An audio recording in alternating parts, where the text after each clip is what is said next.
So before you apply for a UK expat mortgage or as a foreign national recently arrived in the UK, you want to make sure that your deposit is solid. Now, what do we mean by that? Well, here are 3 things to check first. Here's tip number 1, to confirm how much deposit you need.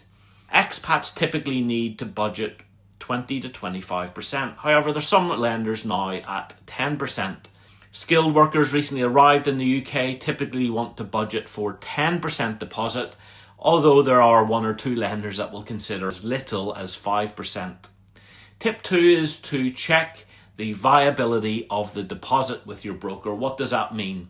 Well, make sure that your deposit comes from an approved source with the bank.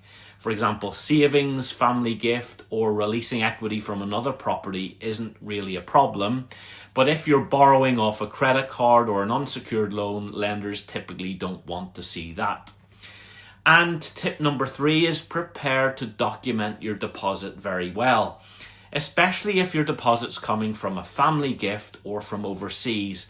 Having a paper trail can avoid complications and delays. Take, for example, Craig, a UK expat in Greece. Now, his deposit was from an inheritance of a relative who had passed away in France. A document trail had to be formulated and approved translations obtained and notarized to validate the deposit. But as a specialist broker, we can help with all of this process. Months later, he got his new buy-to-let property keys. Do you want to check your deposit plans?